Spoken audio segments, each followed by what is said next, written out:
Hello, welcome to KAJOS Consultants. My name is Joshua. Today we'll be looking at some of the requirements that you need to have for you to conduct or to run a chi-square test of independence or chi-square test of association. So the chi-square test of independence really always determines whether there is an association between two categorical variables. So in this sense, we'll know whether they are independent or whether they're related. So it is also worth noting that the chi-square test of independence is a nonparametric test and not a parametric test, as we already determined or learned earlier in some of the sample tests that we conducted. So the test utilizes a contingency table to analyze the data.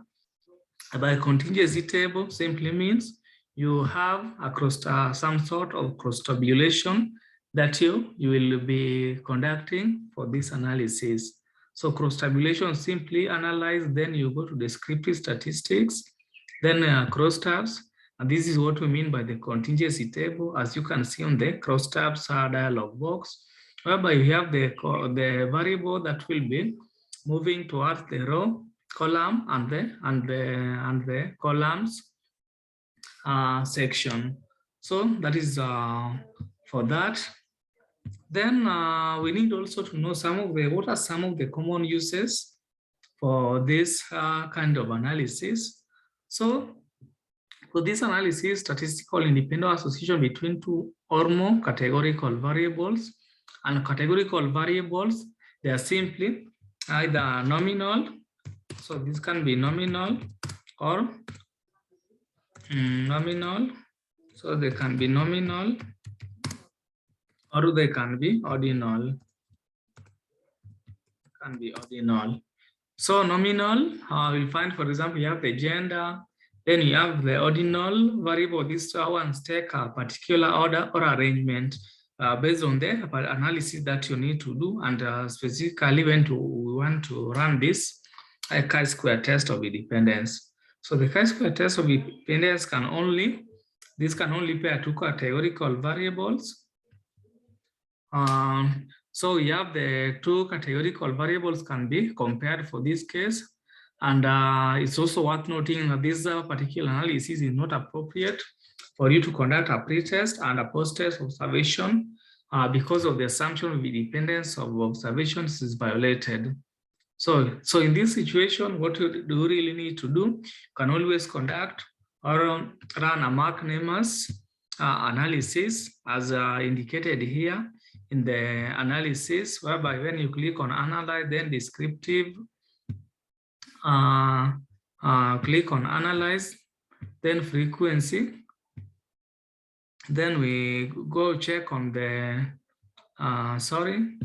so click on analyze, descriptive, then cross tabs. Then here, if you just check on the statistics, we'll avoid the chi-square, and you can now conduct the Mark-Nemmers as indicated here on in this platform. So those are some of the key things that you need to know for that, as far as some of the uses for this data or for the chi-square test is concerned. So the data requirements, or what are some of the assumptions that it really needs to meet for you to conduct that the chi-square test of independence. So as I indicated earlier, there should be two categorical variables, and then in those variables, two or more categories or groups for each variable can be used for this case. For example, if it is gender, we normally, in most cases, we use male and female, despite we have other forms of gender which are rarely being taken into consideration. Then also we have the ethnicity. Ethnicity here we can maybe focus on three groups, can be Caucasian, African American, or Hispanic. Then we have also the physical activity level. This can all be, we talk in terms of four groups, can be sedentary, low, moderate, or high. Then also profession, whether a profession with 5 groups, for example, surgeon, doctor, nurse, dentist, therapist, and many other examples that we can derive from that. So the independence, or when you talk of independence of variable, here we mean there's no relationship between the subjects in each group. And as I alluded earlier, you have the pre-test and post-test observation, whereby for that case, it will be not easy for you to conduct a chi-square test of independence. So the sample size should be relatively large. So for example, the expected frequency for each cell are at least 1, and the expected frequency should be at least 5 for the majority or 80% of the cells. So here, hypotheses will also be tested, and in most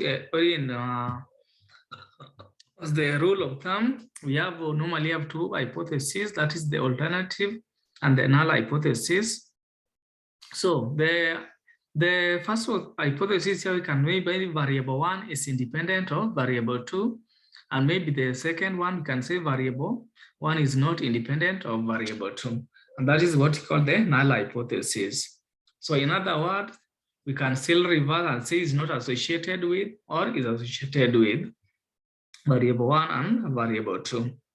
So the data setup that we should have here is should always have at minimum your data should include or two categorical variables, as I already indicated earlier.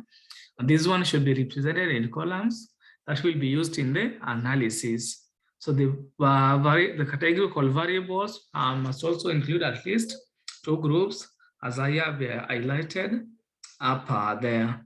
So in our next session, we'll be looking at how can we now analyze, interpret, and report the data or the result that we obtain from chi-square test of independence. Kindly find, if you find this video useful, kindly click on the subscription tab below to subscribe to this channel for more updates of these tutorials. Thank you.